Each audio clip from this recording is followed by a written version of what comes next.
शुक्लां ब्रह्मविचारसारपरमामाद्यां जगद्व्यापिनीं वीणापुस्तकधारिणीमभयदां जाड्यान्धकारापगां हस्ते स्फाटिकमालिकां विदधतीं पद्मासने संस्थितां वन्दे तां परमेश्वरीं भगवतीं बुद्धिप्रदां शारदां। శ్రీ మహాగణాధిపతయే నమః. శ్రీ మహాసరస్వత్యై నమః. శ్రీ గురుభ్యో నమః. 2025వ సంవత్సరము ఫిబ్రవరి మాసంలో మిథున రాశిలో జన్మించినటువంటి వారికి, అంటే మిథున రాశి జాతకులకు గోచార ఫలితాలు ఎలా ఉన్నాయో తెలుసుకుందాం. ముందుగా ఈ ఫిబ్రవరి మాసంలో మిథున రాశి వారికి సూర్య భగవానుడు అష్టమ భాగ్యస్థానాలలో సంచరిస్తున్నాడు. ఇది ప్రతికూలమైనటువంటి సంచారం. ఇక అంగారకుడు జన్మస్థానంలో ఉన్నాడు. అంగారకుడి యొక్క సంచారం కూడాను ప్రతికూలంగా ఉంది. బుధుడు అష్టమ భాగ్యస్థానాల్లో సంచరిస్తున్నాడు, అనుకూలంగా ఉన్నాడు. తర్వాత గురువు ద్వాదశ స్థానంలో సంచరిస్తున్నాడు, ప్రతికూలంగా ఉన్నాడు. శుక్రుడు దశమ స్థానంలో సంచరిస్తున్నాడు, శుక్రుడు కూడాను ప్రతికూలంగా ఉన్నాడు.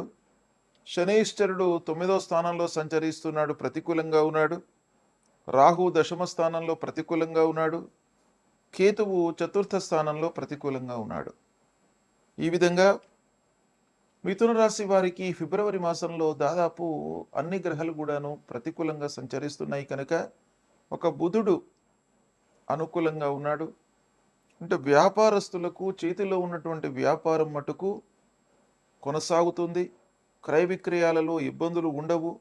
అయినప్పటికీ మిగతా అన్ని గ్రహాలు, ప్రధానమైనటువంటి గ్రహాలన్నీ కూడాను ప్రతికూలంగా సంచరిస్తున్నాయి కనుక ప్రతి విషయం లోపల కూడాను మీరు జాగ్రత్తగా నిర్ణయాలు తీసుకోవడము చాలా అవసరము. ప్రారంభించినటువంటి పనులు, ముఖ్యంగా పనులపైన ఈ గ్రహస్థితి ప్రభావాన్ని చూపిస్తుంది. మనం ప్రారంభించేటువంటి పనులు ఎలా ఉంటాయి? పూర్తి అవుతాయా? మధ్యలో ఆగిపోతాయా? ఆర్థికపరమైనటువంటి ఇబ్బందులు ఉంటాయా? ప్రతి వారికి కూడాను, వ్యవసాయదారులకు కానివ్వండి, ఉద్యోగస్తులకు కానివ్వండి, వ్యాపారంలో ఉన్నటువంటి వారికి కానివ్వండి, మిగతా ఏవైనా కార్యక్రమాలు చేస్తున్నటువంటి వాళ్ళకి కానివ్వండి, ప్రతి మనిషికి కూడాను ప్రారంభించినటువంటి పని, చేసేటువంటి పని సక్సెస్ అవుతుందా కాదా అనేటువంటిది చాలా ముఖ్యమైనటువంటి విషయం కనుక ఈ విషయము ఈ మిథున రాశి వారికి ఈ మాసంలో మనం ఆలోచించినట్టయితే ప్రారంభించినటువంటి పనులు నిర్ణీత సమయంలో పూర్తి కాకపోవడము అనేటువంటిది కనబడుతుంది. తద్వారా ఆర్థిక భారము పెరిగేటువంటి అవకాశాలు ఉన్నాయి. కాబట్టి మనం ఏం చేయాలి?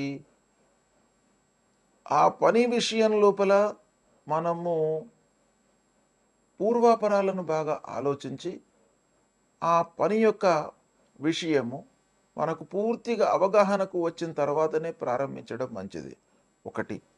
రెండవది, ఆ పని లోపల మనము 200% ఎఫర్ట్ పెట్టి పని ప్రారంభించడము చాలా మంచిది. మనస్సు నిలిపి పనులు చేయడం అనేటువంటిది చాలా అవసరము. ఇక ఉద్యోగస్తులకు ఆఫీసులో పని భారం పెరుగుతుంది. తోటి వారిపై అధికారులతో మనస్పర్ధలు పెరిగేటువంటి అవకాశాలు ఉన్నాయి. కాబట్టి ఉద్యోగస్తులు ముఖ్యంగా చాలా జాగ్రత్తగా వ్యవహరించాలి ఈ మాసం లోపల.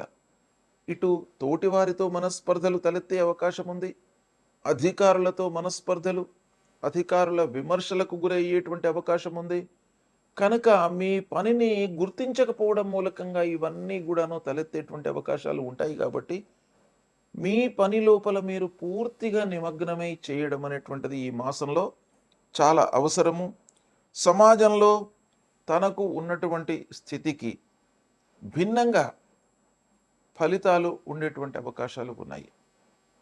అంటే మనము ఒక మంచి స్థితి లోపల ఉంటాం, కానీ ఈ గ్రహస్థితి యొక్క ప్రతికూల వాతావరణం మూలకంగా మనము తగ్గి వ్యవహరించడం అనేటువంటిది ఇక్కడ ఈ మాసంలో బాగా కనబడుతుంది. దీర్ఘ ప్రయాణాల మూలకంగా అనారోగ్యము, తద్వారా కొన్ని సమస్యలు తలెత్తేటువంటి అవకాశం బాగా కనబడుతుంది. కనుక ముఖ్యంగా ఈ మాసంలో మీరు ఆరోగ్యంపై బాగా శ్రద్ధ వహించాలి. ఆర్థిక పరిస్థితిని అంచనా వేసుకోవడము చాలా చాలా ముఖ్యం ఈ మాసం లోపల. అంటే రాబడి పైన మనం మనస్సు నిలవకుండా ఖర్చులు పెట్టినట్టయితే రుణ బాధకు గురయ్యేటువంటి అవకాశాలు ఉంటాయి. అప్పుల ఊబిలోకి మనం వెళ్ళే అవకాశాలు ఉంటాయి. కాబట్టి బేరీజు వేసుకోవాలి.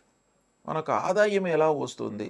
దానికి అనుగుణంగా ఖర్చు మనం పెట్టుకున్నట్టయితే కొంతలో కొంతైనా కూడాను మనము ఆ బాధను, ఆ రుణ భారాన్ని తగ్గించుకునేటువంటి అవకాశాలు ఉంటాయి.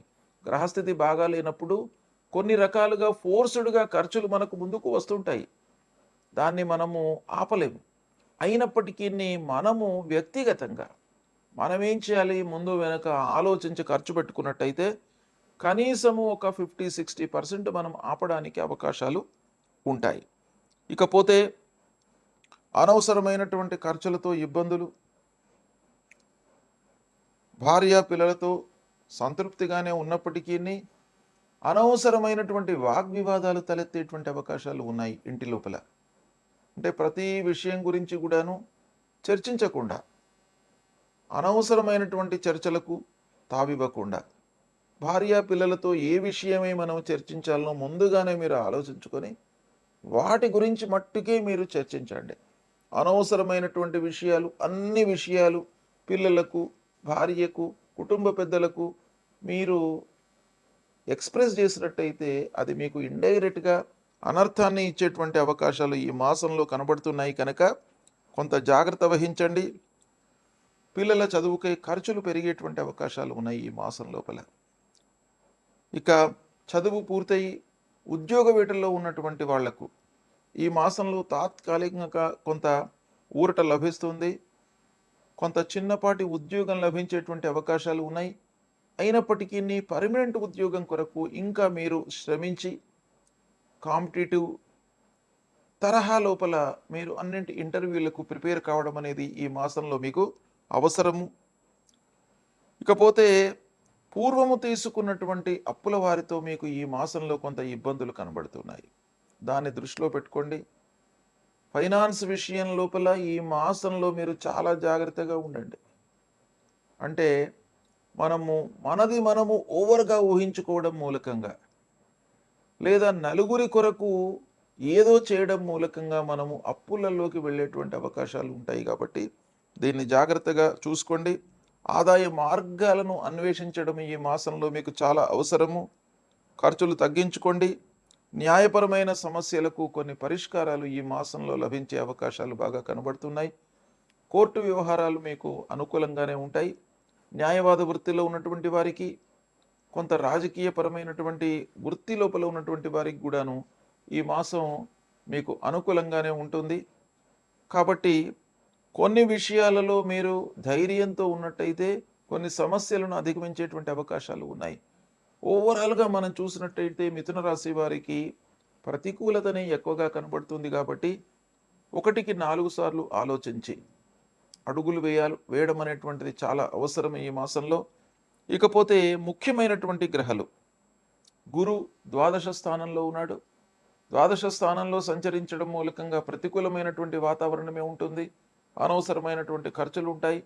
అయితే ఒక్క విషయం మనకి ఇక్కడ ద్వాదశ స్థానంలో సంచరించడం మూలకంగా ఏమి కలుగుతుందయ్యా అనంటే శుభమూలకంగా ఖర్చులు పెట్టించేటువంటి అవకాశాలు బాగా కనబడుతున్నాయి.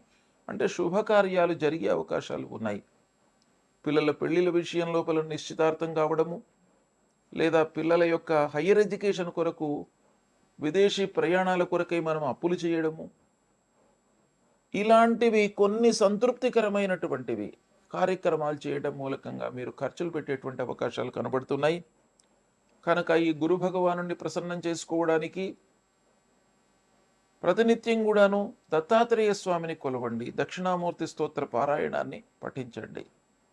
దేవానాంచ ఋషీణాంచ గురుం కాంచన సన్నిభం వందనీయం త్రిలోకానాం తం నమామి బృహస్పతిం అనేటువంటి ఈ మూలమంత్రాన్ని ప్రతినిత్యం కూడాను పారాయణం చేసుకోండి.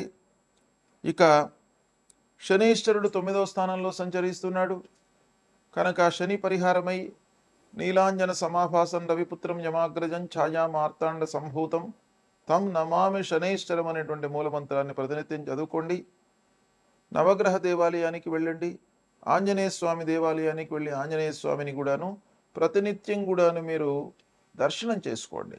ఆఫీసుకు వెళ్ళే సమయం లోపల కానివ్వండి, మీరు వ్యవహారంలో ఉన్నటువంటి వాళ్ళు వ్యాపారస్తులు అయితే వ్యాపార నిమిత్తమై షాపుకు వెళ్ళే సమయం లోపల ఆ భగవంతుణ్ణి ఆంజనేయ స్వామి దేవాలయానికి వెళ్ళి ఆంజనేయ స్వామి దేవాలయానికి వెళ్ళిన తర్వాత ఒక 3 ప్రదక్షిణాలు చేసుకొని స్వామివారి అనుగ్రహాన్ని పొందినట్టయితే మీకు ఇబ్బందులు తగ్గుతాయి. ముఖ్యంగా సూర్య భగవానుడు ఆరోగ్య ప్రదాత. ఆరోగ్యము ఇబ్బంది లేకుండా ఉండడానికి, మనస్సు స్థిరంగా ఉండడానికై మీరు సూర్యనారాయణుడిని కొలవండి. సూర్యనారాయణుడికి 12 వారం నమస్కారం చేసుకున్న తర్వాత ఒక 3 సార్లు అర్ఘ్యప్రదానం చేయండి. అంటే నీళ్లు తీసుకొని 3 సార్లు సూర్య భగవానుడికి సూర్యాయ నమః అని మీరు 3 సార్లు నీళ్లు వదిలిపెట్టినట్టయితే సూర్యుడు సంతృప్తి చెంది మీకు ఆరోగ్యాన్ని ఇస్తాడు. అనారోగ్య సమస్యలు, భయము, ఆందోళన, మానసికమైనటువంటి వికలత్వం లేకుండా ఉండడానికై మీకు ఆ సూర్య భగవానుడు మిమ్మల్ని అనుగ్రహిస్తాడు కనుక ఇవి మీరు చేయండి. రాహుకేతువులకై అమ్మవారి దేవాలయానికి వెళ్ళండి, అమ్మవారిని కొలవండి. ఈ విధంగా చేసినట్టయితే మీకు పరిహారం లభిస్తుంది, భగవంతుడి యొక్క అనుగ్రహం లభిస్తుంది. ఇవి పాటించండి. శుభం.